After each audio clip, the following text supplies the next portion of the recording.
और अब आपके सवालात कनाडा से अहमद यार। सेठी साहब, ये जो मरियम नवाज साहबा अभी जापान गई हुई और इससे पहले चाइना गई हुई थी और वहाँ के मॉडल को कॉपी करने की कोशिश कर रही है। ये अच्छी बात है, वहाँ की टेक्नोलॉजी यहाँ पे लेके आएंगी। पर जो हुकूमत के जितने एमएनए एमपी सब नाराज बैठे हैं कि उनको कोई वजारतें नहीं मिलती, उनको कोई रोल नहीं मिलता, उनके कोई काम नहीं होते, तो कम से कम उनको काम पे लगा दे। अगर पंजाब के लेवल पे देखें तो एमपीएस की ऐसी कमेटियां बनाएं जिसमें चार चार छह छह एमपीएस की एक कमेटी बना के किसी को बोलें कि आप एजुकेशन के बारे में 4-5 कंट्रीज में जाओ, उनके निज़ाम पे रिसर्च करके आओ कि उनका कैसा है। किसी को हेल्थ पे लगा दें, किसी को जो रोड इंफ्रास्ट्रक्चर है उस पे, इनको सबको बिजी कर दें। एक तो ये बिजी हो जाएंगे और इनकी नाराजगियां खत्म हो जाएगी। ये नून लीग का एक ट्रैक रिकॉर्ड है कि ये जब भी हुकूमत भी आते हैं ना तो अपनी एमएनए एमपीएस को मुंह नहीं लगाते। तो एक तो ये कि इसके बहाने इनकी मीटिंग्स हुआ करेंगी सीएम साहबा के साथ, और दूसरे नंबर पे वो सब काम पे लग जाएंगे। और मरीम नवाज साहबा किस किस चीज पे रिसर्च कर सकती हैं, जब कितना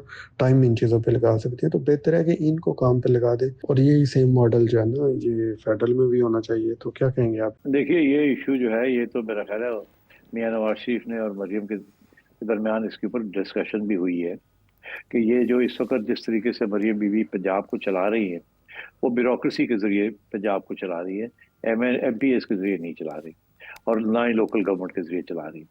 और शायद ये फलसफा ये है कि वो शहबाज शरीफ वाला फलसफा के काम करें और पैसा थोड़ा है और पैसा जैसे सही लगाना है वहां लगाए और एमपीएस के जेबों में पैसा ना जाए। अ, ये फलसफा है। क्योंकि वो फिक्रमंद है कि अगर फिर पंजाब हुकूमत के ऊपर करप्शन के चार्जेस लगने शुरू हो गए, क्योंकि इनेविटेबल है जो होगा जब आप एमपीएस को डेवलपमेंट फंड्स देंगे और उनके काम होंगे तो वहां तो 20% 30% तो वैसे ही साइफन ऑफ हो जाता है। तो बातें तो चलती हैं फिर। और मेरा ख्याल है मरियम बीबी जो है वो थोड़ा सा ख्याल रखती हैं कारकर्दगी कैसी है, और तो इसलिए वो मेरा ख्याल है एमपीएस को इतना घास नहीं डाल रही, ना ही उनको बजट्स दे रही हैं, और खुद जो है ब्यूरोक्रेसी के जरिए डेवलपमेंट कर रही है। अच्छा, अब इंटरेस्टिंग बात यह है कि ये यहाँ तक तो बात ठीक है, मगर अगर ये सियासी अप्रोच नहीं है, अगर आपने इलेक्शन की तरफ जाना है किसी न किसी स्टेज पे, तो फिर आप जब तक आपके पास कैंडिडेट्स नहीं होंगे तो आप इलेक्शन क्या लड़ेंगे? उस वक्त ये ब्यूरोक्रेट्स तो आपके काम नहीं आएंगे। तो और ये लोग जो हैं जिनके लिए आप समझ रही हैं कि आप वो काम कर रही हैं आवाम के लिए, ये जब इलेक्शन का वक्त आता है तो उनको ये सारी चीजें भूल जाती हैं। उनको नहीं याद रहता अस्पताल किसने बनाया है किसने नहीं बनाया। उन्हें ये याद रहता है कि हमारा एमपीए जो है उसने हमारा ये काम नहीं किया, ये काम नहीं किया, ये काम नहीं किया। हमारा लोकल जो बंदा है उसने हमारा ये काम नहीं किया, ये काम नहीं किया, ये काम नहीं किया। तो इसलिए पॉलिटिक्स बड़ी इंपॉर्टेंट होती है इलेक्शंस जीतने के लिए। और मगर पंजाब की हुकूमत जो है वो पॉलिटिक्स नहीं खेल रही इस वक्त। ये मामला मियां नवाज शरीफ साहब के साथ भी डिस्कस हुआ था, लोगों ने आके बात की मियां साहब से, और मियां साहब ने फिर मरियम को समझाया था कि चले फिर अब मैं मिलना शुरू करता हूँ और एमपीएस की भी बात सुननी चाहिए। आफ्टर ऑल आखिर में तो आपने उन्हीं के पास जाना है ना इलेक्शन वोट लेने के लिए। वोट तो एमपीए का होता है। यहाँ ये अमेरिका नहीं है जहाँ एक प्रेसिडेंट के लिए वोट पड़ता है।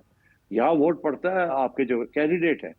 वो और बात है कि पीपल्स पार्टी जो है वो उस सिचुएशन में है जहाँ वो भुट्टो को वोट पड़ता है, और पीटीआई जो है वो उस सिचुएशन में है जहाँ इमरान खान को वोट पड़ता है।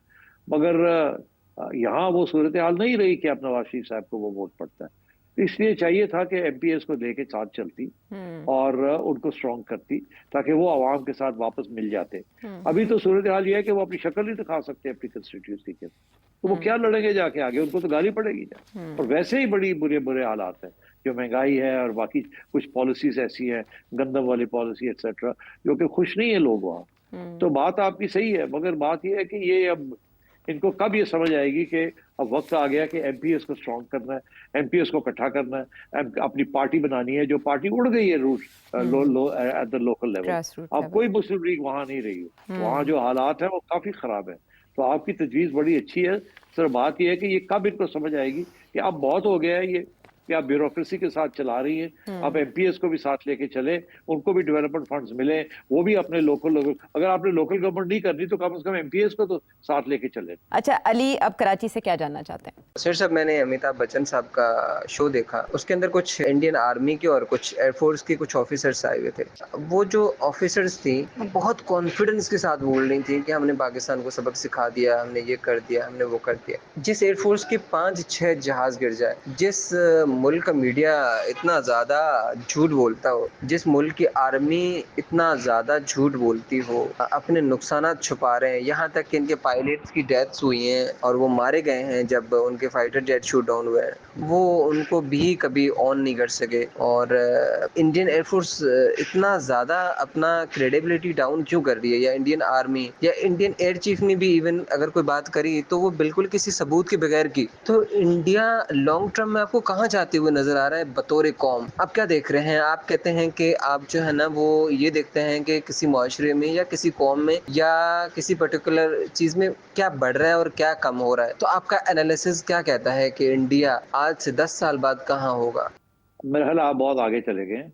इंडिया का इतना बुरा हाल नहीं है जितना आप समझ रहे हैं। मैं समझता हूँ कि इस वक्त एक छोटा सा सेटबैक आया है नरेंद्र मोदी की फॉरेन पॉलिसी के ऊपर। तो ऑलरेडी वहाँ डिबेट शुरू हो गई है कि क्या ये फॉरेन पॉलिसी जिसके साथ ये शिकस्त हुई है, क्या ये डिफेंस बजट जिसके साथ खड़े नहीं हो सके, इन चीज़ों के ऊपर वहाँ डिस्कशन शुरू हो गई है और रिव्यूज होने शुरू हो गए। और कभी मत भूलिएगा कि India is now the 4th और the 5th largest economy in the world.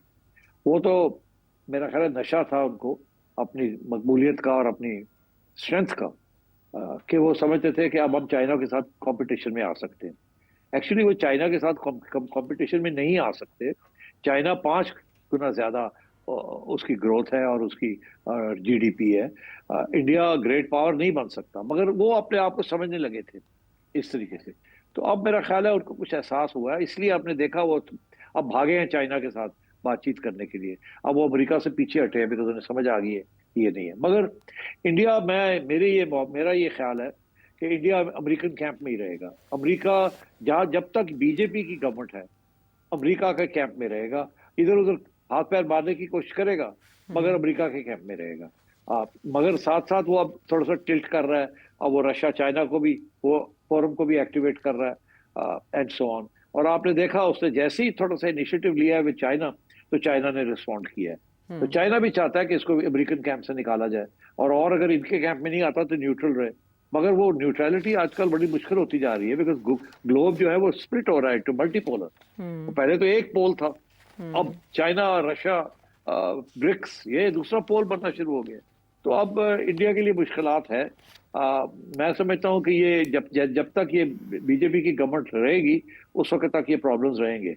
मैं नहीं समझता कि इनके पास इतनी अकल है या कुव्वत है कि अपने आप को तब्दील करे into a different type of a state.